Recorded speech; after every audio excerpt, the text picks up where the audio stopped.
tell us a bit about Ashabi? Thank you so much. My name is Ashabi.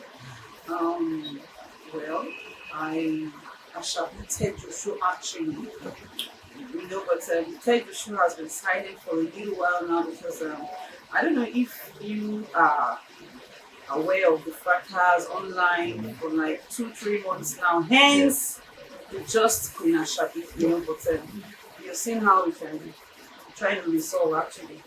I am a mother of 2 boys, they live in Canada, and I am also the MD Harlem's Integrated Services. It's a construction company actually.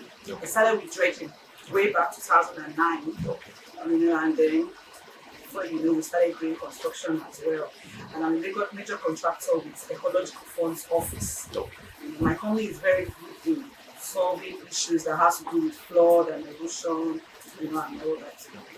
I also know you're into humanitarian stuff. Yes, on my own actually. I don't have a registered NGO yet, but I do humanitarian services in my own little way. Like I just did one in Nasarawa State. It's a boundary between Nasarawa and FCT, Kerishi. That's the place I got a contract with the Niger Delta Ministry. They are cooperative. Their staff cooperative. They needed housing units, about 500 units.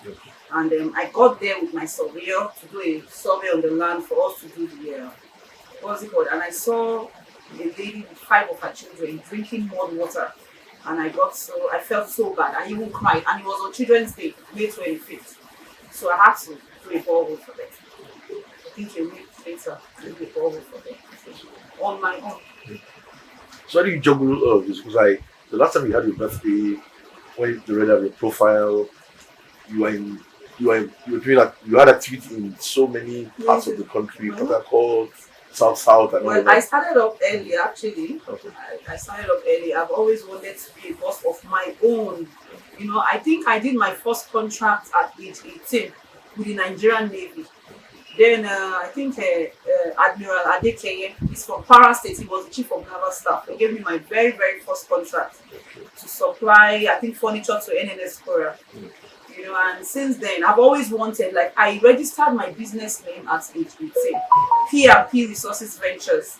Then in 2009, I now migrated to Harlem's Limited Liability Company.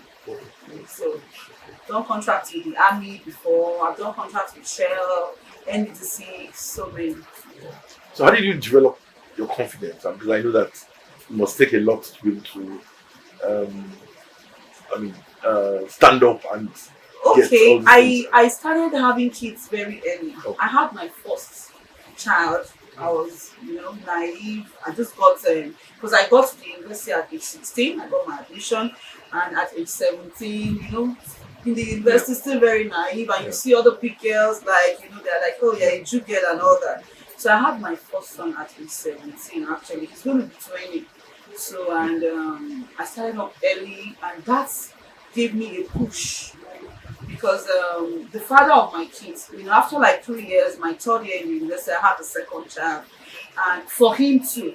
But I don't know. I think he gave me the drive and push because I was a victim of domestic violence. He beats me up even while in school.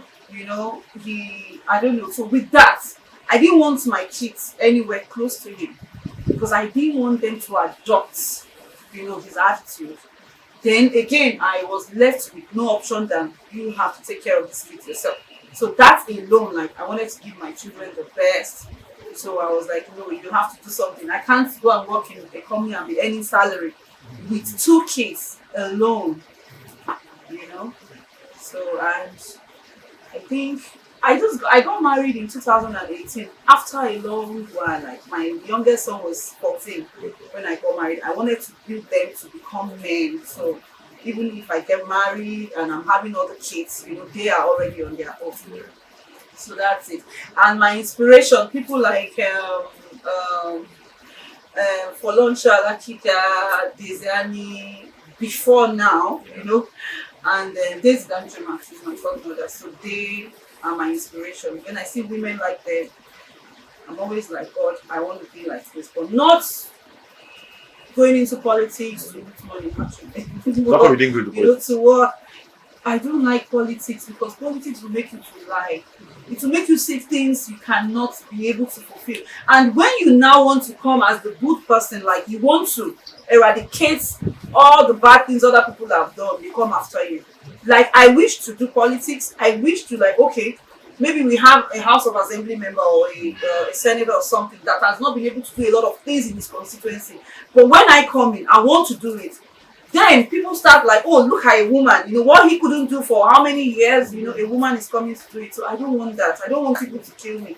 I don't want them to come after me like, oh, Allah shake you know, something like that. So that's why I can't go into politics. But I intend to go into full humanitarian services. I intend to register my NGO. But you know, I need to also dedicate time for it. So I'm just giving myself a time frame, you know, in another 2-3 years, I'll have time for it. Like, let's talk about your love for fashion. my what? Your love for fashion. Okay. I mean, it's very stylish. That's how People always like, how do you combine all like work? Because I even go to sites. Like I don't just sit in the office, you know. I just love fashion. You know, when you work hard, you tend to make yourself happy. I think what makes me happy is shopping.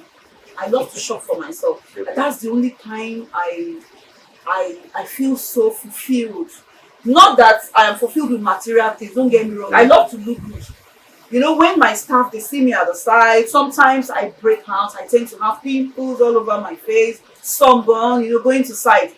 So I want them to see another of me like, oh, it's not all about work, work, work. I can also have fun and make myself look good. So I love fashion. I love fashion a lot. I love luxury brands. You know. Okay. So let's talk about your last birthday. How, looking back now, how did it make you feel? The turnout, those who attended. Yeah, the turnout, they made me feel so happy, so fulfilled, like so loved. Especially city people team. Like I was so happy. I saw my posts, you know, all over your Instagram pages. In fact, I was honored for your attendance. Like you came and I was happy. And I know the next one, I'm planning my 4th year. Okay. That's going to be bomb. Like, hopefully, by the grace of God, God keep all of us alive, you know. Amen. You know, I'm going to celebrate my 4th year next. I rarely do celebrate birthdays because I don't always have time. Okay. So, but for this one, I have to create time. Then I think it was impromptu. Yeah. If you could recall, you know, when I called you. I think on the 7th, May 5th was actually my birthday. Okay. I marked it on the 9th. On the 7th, I got a contract of 4.4 billion naira. And I was like, why can't I just appreciate myself? Like, I wasn't even expecting. I've been like fighting for it for like 3-4 months, and it seems they were going to give it to someone else. And they just called me and said, Madam, your award is ready. And I was like, oops, I must celebrate this birthday. You know, that's it.